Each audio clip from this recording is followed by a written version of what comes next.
Thanks for making the Locked On Ole Miss podcast your first listen every day. We're free and available wherever you get your podcast, including YouTube. We're part of the Locked On Podcast Network, your team every day. And this episode, like all episodes with Brian Smith, is brought to you by LinkedIn Jobs. LinkedIn is the college recruiting sponsor across the Locked On Podcast Network. LinkedIn helps you find the qualified candidates you want to talk to faster and for free. Post your resume or your job for free at linkedin.com/LockedOnCollege. Terms and conditions apply. If you're posting your resume, you're probably on the other end of LinkedIn Jobs. But how you doing, Brian? Doing well, sir. This has been a rather, shall we say, entertaining last couple of weeks of college football. It's arguably the most, topsy-turvy since the 2007 season. There's just really no chemistry with what's going to happen. It's a lot of fun to watch, but it's hard to project. Yeah, it's definitely hard to project. And a lot of people that projected Ole Miss's schedule in no way would have predicted them to go 5-1 to start the season with Alabama and LSU on the schedule. But here are the Ole Miss Rebels. What do you think about the team so far? Arguably the most difficult of difficult teams to project. The way they played against Alabama made me think that, I should punt on them, and then they turn around and drop over 50 on LSU. So my resolution to that is I'm not making many projections about Ole Miss moving forward other than they're entertaining. Yeah, that's what I got.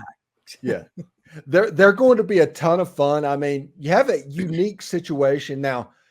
There's rumors and smoke flowing out about an injury to Jordan Watkins, which would be substantial, but that just means that you recruited a guy like Zachary Franklin to play on the outside. Now you get to prove that worth of getting somebody like Zachary Franklin out there, right? If Lane is one thing, it's somebody that can scheme things up for receivers. He's done it his whole career. He's done it for 25 years. Why would today be any different? So yeah, you're right. So if that happens, that means both parties are in line. I know Lane will figure it out. I'm confident in that. It's up to Franklin. If he's given that opportunity in this offense and Jackson Dart, I mean, that's a really good quarterback who you and I both know doesn't get anywhere near enough attention. He's got a long-term NFL future, in my opinion. Maybe not a dominant one, but he'll play in the NFL in some capacity. Having him as your quarterback is going to help. So I would imagine Zachari's one of a handful of guys that's going to get a chance because they've got some skill talent that a lot of people don't know about at Ole Miss. Yeah, and you talked about Jackson Dart in the NFL. It's starting to look like Jackson Dart might be back next year. If that's the case, he's got an outside chance at SEC Player of the Year because, I mean, he'll be a third-year starter. That's in Lane's system. He's proven he can coach quarterbacks, receivers, etc. He'll also have Quinshawn back next year too because he'll be a junior. That combination 1-2, yeah, I could go with that. That'll be dynamic. So, and a lot of the recruits that he's had over the last couple of years up front will be maturing, be juniors, seniors. Could be a pretty interesting offense. Yeah, it could be a lot of fun. And plus the transfer portal would be a big thing in the offseason like it always is with Lane. So I'm pretty fired up about that. Year two, look at the defensive side of the ball. Like Suntarian Perkins has had, he's a midseason freshman All-American, true freshman All-American. They have him in that Harold Perkins type role where they just put him on the end and just say, hey, go hunt. And the kid is making plays to the point where other teams are scheming against him now and is opening up for like Isaac Ukwu and the other defensive end for him to get his work. Yeah. When you have a pass rusher that the other team has to call out before each play, it's just a changing of the guard for your defense. You're not going to win SEC titles or even come close without one of those guys. We both know it. It's a lineman league. It has been trench league, whatever you want to call it, forever. It's not going to change. And you got to have somebody that's an edge rusher that can scare the bejesus out of the opposing offense coordinator. That's all there is to it. Yeah.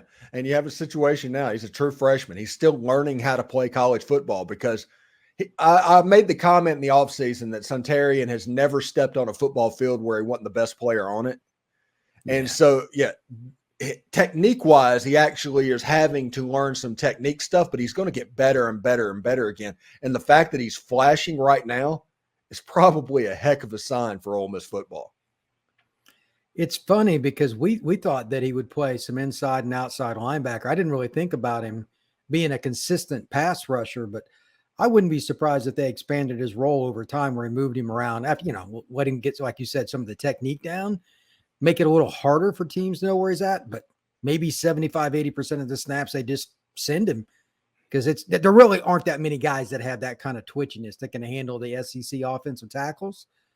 LSU, like both their young tackles, et cetera. These guys are truly special talents. You got to have a really good player going up against them. So that's why SEC's fun, though, man. You get to see those matchups. The momentum on the recruiting trail, we talked all during the offseason. I thought Ole Miss was going to land one at Kamarion Franklin and Jamonte Waller, and that seems to be trending that direction. What do you think about momentum for Ole Miss recruiting moving forward? Because on the defensive line, this is a heck of a defensive line class that they've put together. Yeah, it is. I think that they have to take advantage of the wins over LSU and other programs. I think they're going to get a couple key more victories, but again, I haven't been really good at picking LSU games or Ole Miss games this year. But why wouldn't you look at it now? Because again, if you drop over 50 against LSU, and I know this is not exactly a good LSU defense, they're going to pick up offensive players. I don't think that's any question. It's anything is possible between now and December 20th for that offense. Can they add? I'm not saying they got to get another guy like Perkins. Hunter and Perkins, we were no doubting about who he was last year, this year, etc. We both knew he was going to play right away.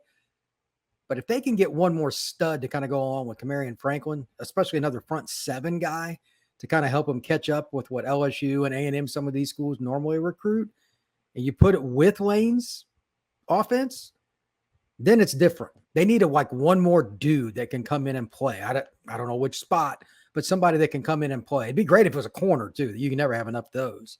But if they can do that, whether it's a JUCO kid, whether it's a transfer portal kid, whether it's a high school kid, next year they can compete at a very high level. And I don't even know what they're doing with the divisions and all that next year since the SEC's going topsy-turvy in 24. But LSU and some of those other schools better watch out. Yeah, and you have a situation, and I hate to be the wait till next year type person, but if you wait until 2025 defensive line-wise, you have a junior Suntarian Perkins on one side. On the other side, you have a sophomore Kamarion Franklin. And those guys are different. They're unlike what Ole Miss normally has. And you also add Jeffrey Rush, William Eccles, Cameron Beavers. They've done some work on that D-line this year. That's been the bugaboo with Ole Miss forever. They'll have one of those guys, but you need multiple within a two-class grouping that are more than likely going to get drafted. It's the same recipe for USC, for Miami, for Michigan, for anybody else. You got to have multiple guys up front that other teams need to scheme for in some capacity. So at least one of them's always one-on-one on 3rd and 6. That's how your defensive line wins. It's about having more than the other team. Look, I know that Ole Miss has always got good coaching, but you still got to have same kind of levels of talent up front. The offense is good to go. Defense is catching up, and it's close, but I think you're right. 24 and then 25, Ole Miss's defenses will be a lot different. Yeah, it's going to be real interesting to see. Now let's turn our attention to the second half of this football season. Not necessarily recruiting, but what do you think the outlook is for Ole Miss moving forward this year? Well, we were talking about it before the show. If they don't beat Auburn, something has gone terribly wrong. I've been reviewing some of Auburn's players, their situations. I just don't think they have enough talent, especially on offense. Right now, Auburn, this is stat of the day, doesn't have a receiver with 200 yards on the season. Really? Going into their game at LSU. They're terrible. That's almost impossible to do through 5 games, but Auburn has done that. So you're going to outscore them. They don't have, they got to go to Georgia in a little bit. I don't think they're going to win that. I highly doubt you do either. But if they can beat A&M, they're going to be right there in the mix for the SEC West. There's no reason to think they won't be. It's a really weird year in the SEC West too. Yeah. And A&M was good for a second, then they weren't good. By the way, I have no idea. Somebody that's close to the Miami program, how's that going on? Let me just put it to you like this. There's so much disarray with what's going on with that because so many people want to concentrate on it. And again, it's, as I'm sure you've heard, you really can't justify any of what happened there. There's just no way to do it. But some of the people have kind of put it behind them. And based on some of the players that I know on that roster, et cetera, I think they'll put it behind them as player, which is the most important.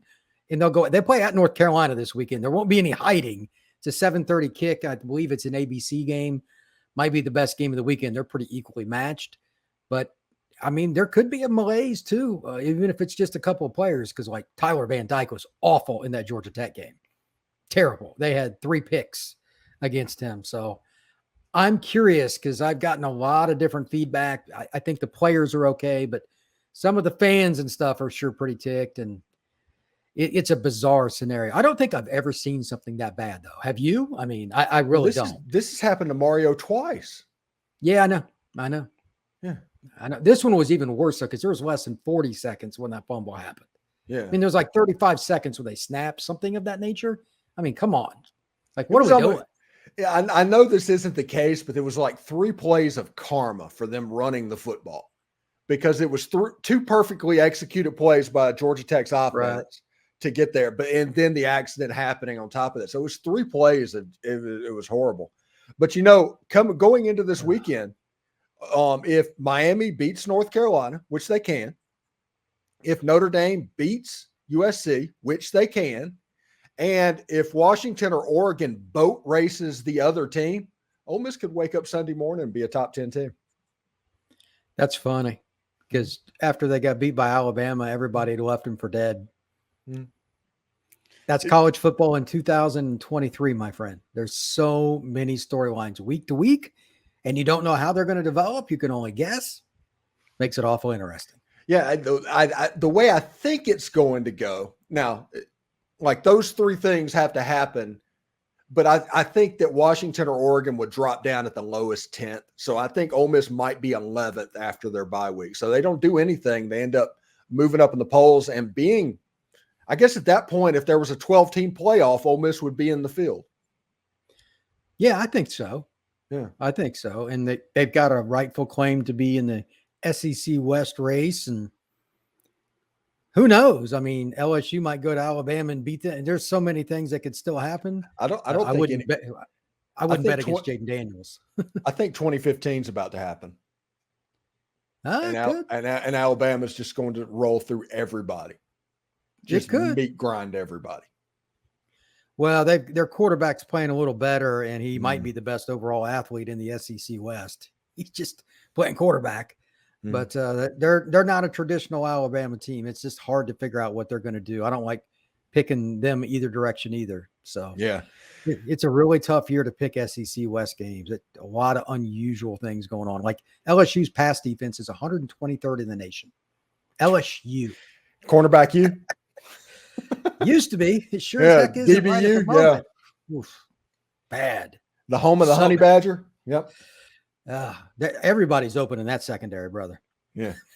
Hey, Missouri didn't score 40, so I'm taking solace in that with Ole Miss putting 55 because the whole thing was LSU has a horrible defense. Well, Missouri has a pretty good pass offense. They didn't score 40 at least. Yeah, Cook's a pretty good quarterback, and he's got a really good receiving corps. But Missouri, they're still Missouri. They find a way to screw themselves. I think Missouri's about to get Ryan Wingo. Oh, really? Mm-hmm. Well, that'd be good for them. That would be a wide receiver core for next year. That is Ryan Wingo, Luther Burden, and Theo Weiss. That dog will hunt. Yes, he will. Cook comes back for another year and plays with them, doesn't transfer or anything. Yeah, I can't imagine why he would leave now. If they're going to get him, I wouldn't. Yeah, I'd stick around. Yeah. Pretty awesome. Anyway, thank you for making the Locked On Ole Miss podcast your first listen every day. We're free and available wherever you get your podcast, including YouTube. We're part of the Locked On Podcast Network, your team every single day. Brian, thank you so much, man, for stopping by. Enjoy the college football today. All right, buddy. You do the same.